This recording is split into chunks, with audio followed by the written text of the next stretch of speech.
जय श्री कृष्ण। आज मैं आया हूँ आप सबके बीच में एक स्टोरी बताने के लिए, महाभारत टाइम का एक स्टोरी।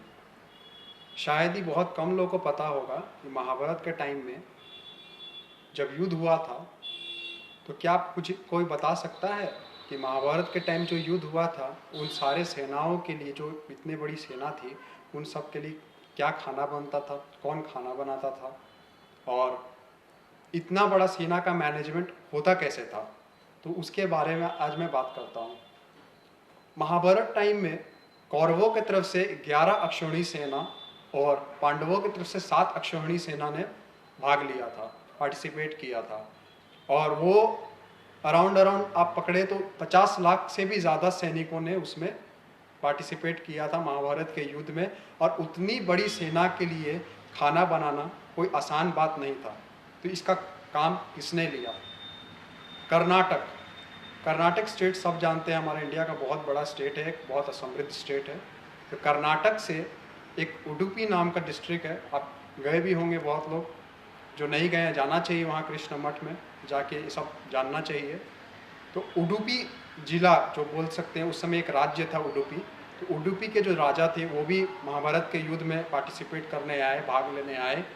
जब वो आए तो उनको कौरव और पांडव दोनों ने अपने अपने पक्ष में लड़ने के लिए कहा, बट वो भाइयों की इस लड़ाई में शामिल नहीं होना चाहते थे।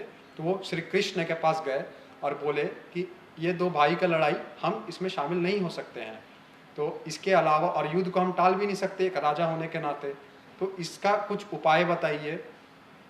फिर उडुपी नरेश, तो श्री कृष्ण को भी ये बात सही लगा।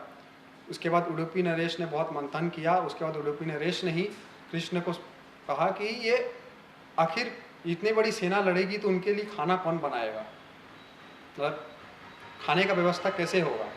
तो श्री कृष्ण ने कहा आप उसका कुछ सुझाव दीजिए। तो उडुपी नरेश ने ये कार्यभार अपने ऊपर लिया, बोला कि सारे जो कौरव सेना हो, पांडव सेना हो, सबके लिए खाना बनाने का काम खुद उडुपी नरेश और उनकी सेना करेगी। रोज 50 लाख लोग के लिए खाना बनता, ठीक है। बट उनका दिमाग देखिए कैसे हो, 50 लाख में से पहला दिन तो 50 लाख सेना के लिए खाना बना, लेकिन दूसरा दिन ऑब्वियसली युद्ध में काफ़ी लोग मारे गए होंगे, तीसरे दिन और भी लोग मारे गए होंगे, 18 दिन तो बहुत कम लोग बच गए थे, ठीक है। तो इस ये से उडुपी नरेश ने ऐसा खाना बनाते थे कि जब सब खा लेते थे, सब सेना खा लेती थी, तो उसमें से एक दाना भी अनाज बचता नहीं था। क्यों नहीं बचता था? तो 18 दिन युद्ध हुआ, उडुपी नरेश ने खाना बनवाया अपने सेना से, सबको खिलाया, एक भी दाना बचने नहीं दिया, एक भी दाना बर्बाद नहीं होने दिया। इतना मैनेजमेंट करके, इतना दिमाग से खाना बनाया।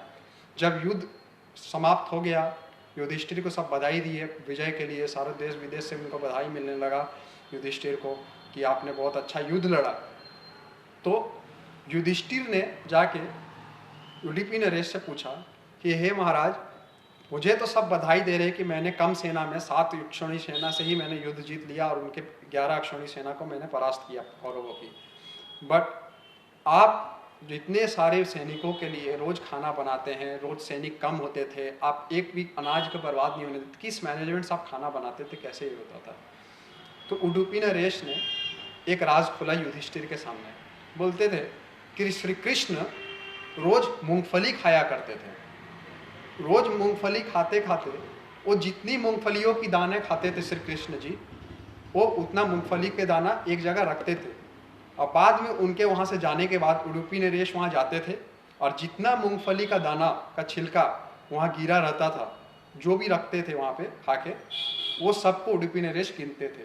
एक मूंगफली दाने का जो भी छिलका है वो गिनने पे वो इंटू 1000 करते थे उसको, माने कि एक मूंगफली का दाना श्री कृष्ण ने जब खाया, इस हिसाब से उसका 1000 गुना सैनिक युद्ध में अगले दिन मर जाते थे।